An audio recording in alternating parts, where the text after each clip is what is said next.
Bueno, no? Una sa tanan sa wala pa ako makahatag sang lugang nga akong igapatalingog sa inyo. Unahon ko sa pagtaod sa ngalan sa Diyos nga may Diyos nga anak at sablaan nga Espiritu Santo.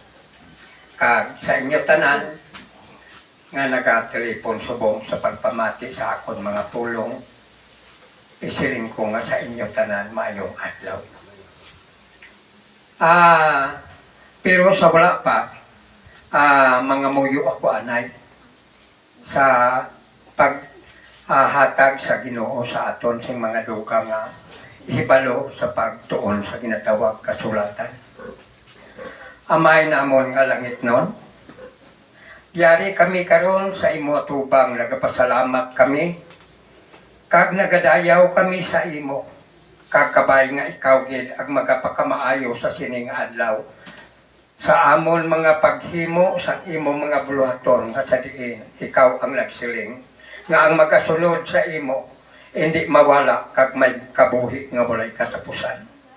Gani yari kami o Ginoo, buligi kami sa paghimo sang imo kabubuton nga sa diin magasunod kami tubtob sa katubtoban sang imo mga hilikoton, kabay nga ikaw gid ang magagiya sa amon. Buligi kami kag hindi kami pagpabayi sa tanan nga mga tion. Salamat kag sa inyo tanan sa liwat mayong adlaw. No. Bueno, no? Diri sini nga bahin sa kasulatan aton gid gina paathag sa inyo kay ang siling sang Ginoo diri sa kasulatan nga ang magtudlo sang sobra pa sini hindi iya sa Dios kundi iya sa demonyo. Gani nga kita karon yari nagatungkad sa mga buluhaton sang Ginoo nga iya ginpasad sa sining ginatawag nga kasulatan. Kay ang kasulatan sumala sa ginlagda sang aton Ginoong Kristo nga nagsiling siya. Ang bug-os nga kasulatan gintudlo sa pagsaway sang mga sala kag gintudlo man sa paghimo sang mga matarong nga mga hilikoton bahin sa aton langit nun nga makakakahong. Gani, diri unahon ko sa pagtalakay sa inyo. Ang aton karon pagabasahon ining Exodo 20 versikulo 1 tubtob sa versikulo 5. No? Ang silindri sang kasulatan. Ang Diyos naghambal sa sini nga mga pulong. Ako, amo ang Ginoo nga imo Diyos nga nagdala sa imo pagwa sa Ehipto sa diin ginulipon ka. Silindri sa Exodo 20 versikulo 2 nagsiling. Hindi ka maghupot sang iban nga mga Diyos luwas sa akon. No. Hindi gid kita pagpahupton sang liwan nga Diyos luwas sa iya. No. Diri sa bersikulo 4 nagsiling. Hindi ka maghimo para sa imo kaugalingon sang isa ka Diyos o kon isa ka larawan sang bisan ano nga tinuga sa langit o kun sa duta o kun sa tubig nga yara sa idalom sang duta, hindi ka magluhod o kun magsimba sa bisan ano nga Diyos. Na, kita mo? Kay siling niya di, kay ako ang Ginoo nga imo Diyos kag maimon ako nga Diyos. No. Hindi kita pagpaludhon. Amo na nga kabay kung tani nga kita sa aton pagmadmad sini kinahanglan nga aton madmaron sing matulid nga ang aton pagtuo kag ang aton pagahimuon mangin sulundan sa Ginoo. No.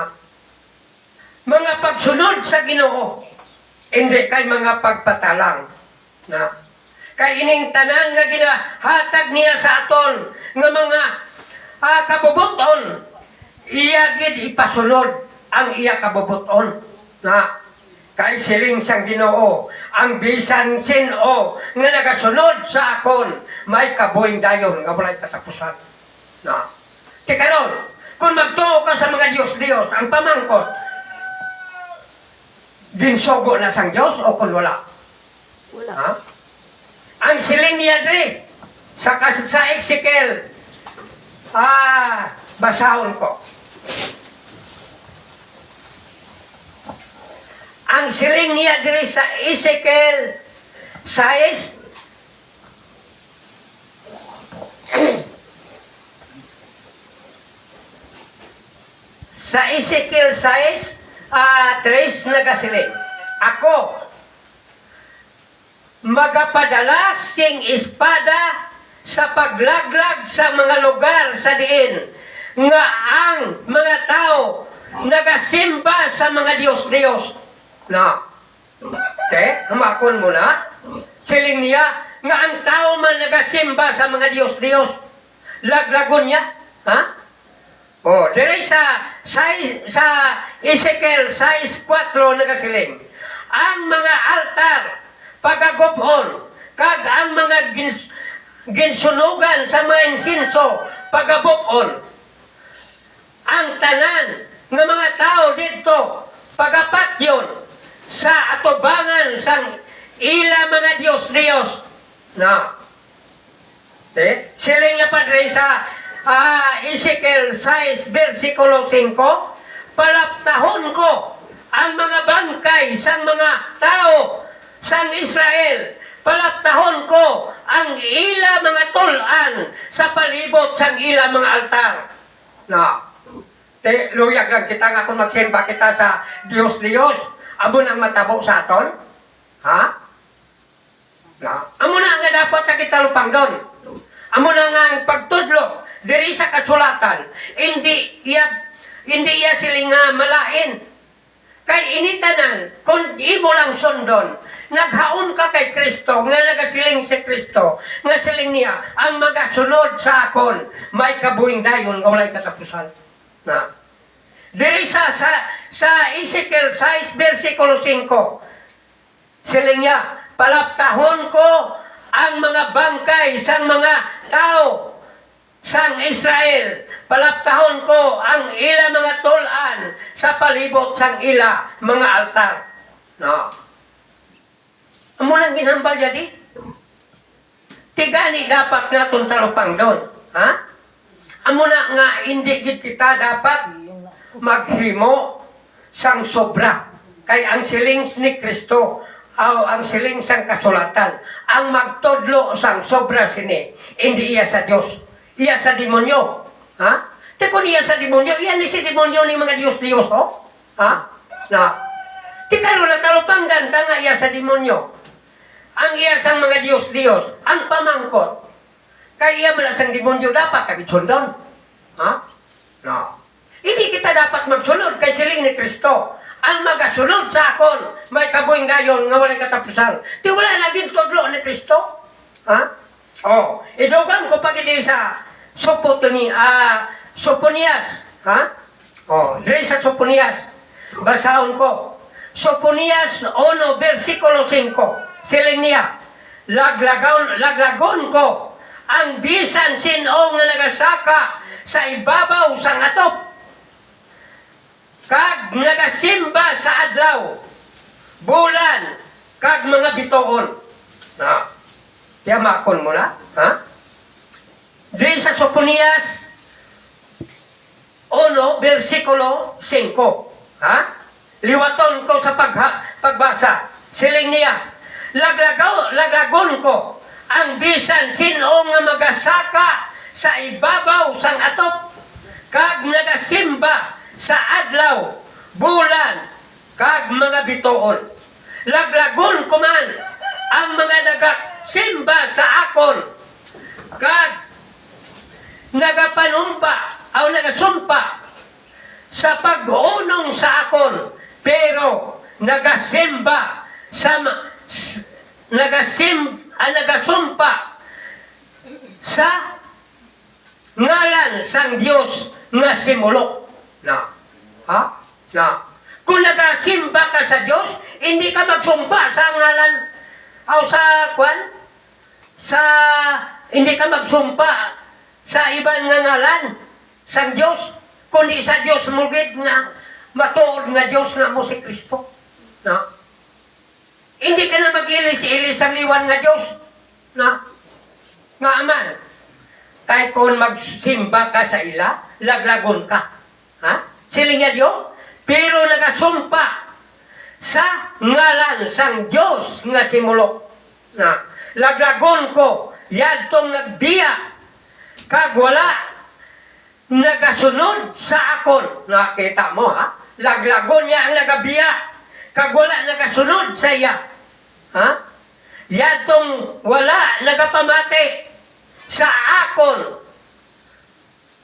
nagapangamuyo aw sa akon, o kon nagapangamuyo nga tuytuyan ko sila. Na, kiyamakon mo na. Laglagon niya man, tikaron, kung amo nang magwa sa aton di, ha? Paano kita?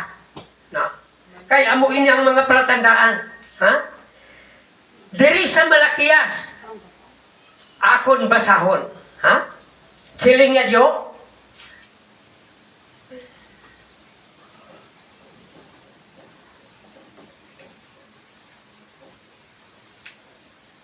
siling nga diri sa Malakiyas, ha? Malakiyas 1 versikulo 6, ha? Malakiyas 1 versikulo 6. Ang Ginoo nga makagagahom nagsiling sa mga pare niya, ha? Kaangay sa akon. Kay isip nga ako, isa naman ka pare, ha? Nga man, kay isa man ako kamanugdumala na sa ngalan sa ginatawag nga isa ka simbahan. Na, amo ning ginatawag nga pare, ha? Ang Ginoo nga makagagahom nagasiling sa mga pare, ang isa ka anak nagatahon sa iya amay, kag ang isa ka ulipon nagatahon sa iya agalon. Sinya ako ang inyo amay nga abala, wala ninyo ako ginatahon. Na nga wala kuno naton siya ginatahon, ha? Sinya ako ang inyo agalon nga abala, wala kamo nagatahod sa akon. Ginatamay ninyo ako, pero nagapamangkot kamo. Silinga sa ano bala? Nga paagi kami nagtamay sa imo. Ha? Dire sa Malakiyas 1 versikulo 7 nagasiling. Sa sining nga paagi, sa inyo paghalad sa akon sa altar, sang mga kalanon nga nadagtaan, kay hindi husto ang aton mga paghalad, no? Siling nga di, ha? Kag karon nagapamangkot kamo sa ano bala nga paagi kami wala magtahod sa imo. Sugiran ko kamo sa inyo de pagtahod sang akon altar. Diri sa Malakiyas 1 versikulo 8 nagsiling, sang pagdala ninyo sang mga bulag nga sapat nga ihalad sa akon nga matarong bala ina, sang paghalad ninyo sang mga piang o kon masakiton nga mga sapat matarong bala ina, sinya tilawi abi ninyo ang paghatag sing subong sini sa inyo gobernador, na sa aton gobernador sa gobyerno, ha? Sinya malipay bala siya sa inyo o kon magahimo bala siya sing maayo para sa inyo. Ha? Nya karon. Diri sa Malakias 1:9 nagsiling. Karon, kamo nga mga pare, siling nga, tilawin ninyo ang pagpakiluoy sa Dios nga mag-ayo siya sa aton. Hindi niya pagsabton ang inyo pagpangamuyo kag inyo gid ina mga sala na hindi niya pagsabton ang aton pangamuyo. Kung nagahimo kita sing kalakasan nga ang aton ihalad sa iya atong maniwang nga masakiton mga piang mga bulag na amo na nga aton gid ni atagon kay nga ina nga mga pagsulundan ipasunod gid sang Ginoo na ipasunod gid sang Ginoo na amo gani na nga kabay kung tani nga ini aton gid mangpan na kay karon siling niya diri ha siling niya diri sa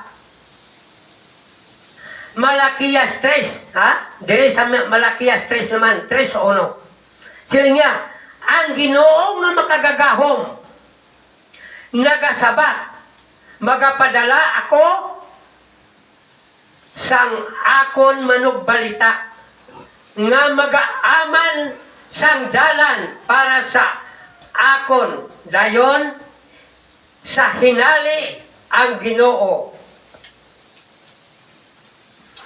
nga inyo Dios ginapangita magaabot sa iya templo ang manugbalita nga inyo ginahandom nga makita magaabot kag magabantala sang akon kasugtanan na sang akon kasugtanan tanawon ta kung ano nga kasugtanan ha ang iya nga buot silingon tanawon kay ni kung ano nga kasugtanan ha ang iya buot silingon diri sa Hebreo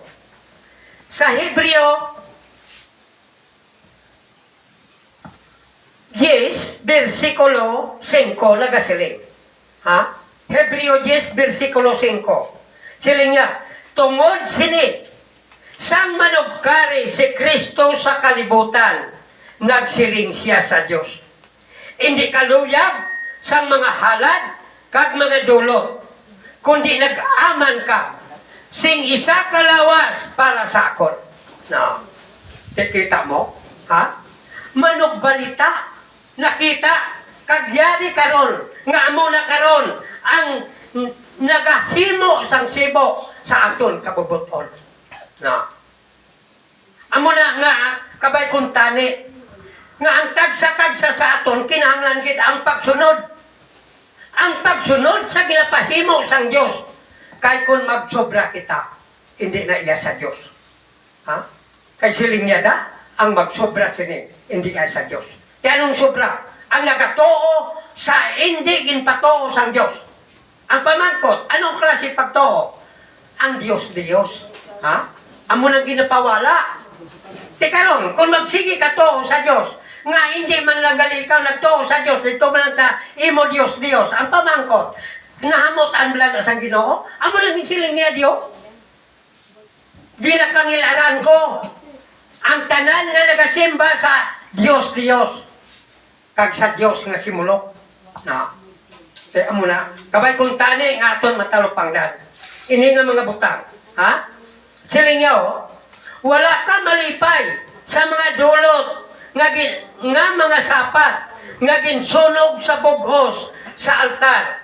o kon sang paghalad sa pagkuha sang mga sala no amo niyang kasugtanan nga ginhatag sang Ginoo ha no amo niyang kasugtanan siling niya gani nagsiling ako yari ako Dios sa pagtuman sang imo kabubuton suno sa nasulat nahanuod sa akon sa libro sang kasukuan no kita mo ha halin sa daan nga kasugtanan pagkadto sa bagong nga kasugtanan nagpakita ang mga kabaturan nga diin iya sa Dios kag ang ginapahimo sang Dios na diri sa Hebreo 10 Kapitulo 8, versikulo 8 nagasiling.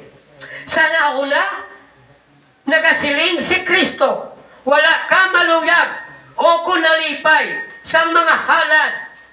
Kag mga dulot o kon mga halad nga mga sapat nga ginsunog sa altar. Kag sang mga halad sa pagkuha sang mga sala. Ginsiling niya ini. Bisan pa ini, tanan nga mga halad, ginadulot, suno sa kasuguan. Na. Ginahalad din isang una, suno sa kasuguan. Ha? Pero sang si Kristo, pag abot ni Kristo, ginwala. Ang tanan nga mga halad kag mga dulot. Na. Siling niya Diyos sa Hebreo 10, versikulo 9, nagsiling. Dayon, nagsiling siya. Yari ako, O Diyos, sa pagtuman sang imo kabubuton. No. Pagtuman, wala siya naghula sa kabubuton sang Diyos. Kundi nagsunod siya, ha? Sa kabubuton sang Diyos. Amuman kita karon. No. Amuman kita karon. Kinahanglan ang pagsunod sa kabubuton sang Diyos. No. Sino nga gani? Gindula sang Diyos ang tanan nga una nga mga halad kag ginilisan ini sang paghalad ni Kristo sang iya kaugalingon. No. Si Kristo among buhi nga halad. No. Wala na sing halad-halad. Ang iba niya madasig maghalad kung sa tong pista minatay. Madasig maghalad to sa minteryo. Ha? No. Te? Nadawat to sa Ginoo ang inyohalan? Ha? Ang pamangkot na dawat? Wala. Kaya nga gindili na ang paghalad. Ginilisa na sa paghalad ni Kristo sang iya kabuhi. Na. Amo na nga dapat natong tanahon ang mga butang nga iya sa Diyos katang hindi. Na. Siling niya, kay si Jesu Kristo nagtuman sang kabubuton sang Diyos. Na. Nagtuman niya sa Kristo sang kabubuton sang Diyos. Di kita man nga mga sumusunod ni Kristo. Kinahanglan man ang pagtuman sa kabubuton sang Diyos. Kay ang siling ni Kristo ang magasunod sa akon may kabuing dayon nga walay katapusan. Tiyang pamangkot, kung magbulag ka sa pagsunod sa kay Kristo, may kabuhi ka lang nga wala sing katapusan? Ikaw lang abyan ang makapamangkot sa imo kaugalingon. Na. Kung bala, ang imo ginasunod, matuon o kung butig. Na. Kaya ang butig, iya sa yawa. Apang ang matuon, iya sa Diyos. Na. Kung imaayo ang imo kaugalingon kung paano ikaw dili mahamulag sa Diyos. Na. Amunay karon ang katuyuan ka. Nga ang atong katuyuan, hindi kita maimperno. Ha? Katuyuan tagid nga hindi maimperno. Di paano kung magtuo kita sa mga Diyos-Diyos? Kay katuyuan tayo, hindi man ka mag-imperno. Ha? Hindi ka maimperno. Di kaya ang tanan nga nagatuo sa si Diyos-Diyos, kangilaran sang Diyos, o kung pagabukon sang Diyos, pagatabugon sang Diyos, paano ka imoya? Nahamutan sa Diyos ang imo ginahimo? Wala. Gani abyan. Tultula ang ginahambal sang kasulatan. Kag pamatod ini, usisaa ang kasulatan. Kay ang kasulatan nagatudlo sa matarong. Kag sa pagsaway sa mga sala. Gani, abyan, diri ko na lang ikotob ang akon mga pulong. Kag sa inyo tanan, salamat. Kag igauli ko sa aton MC nga nagpatindog sa akon kag sa inyo tanan sa liwat mayong adlaw.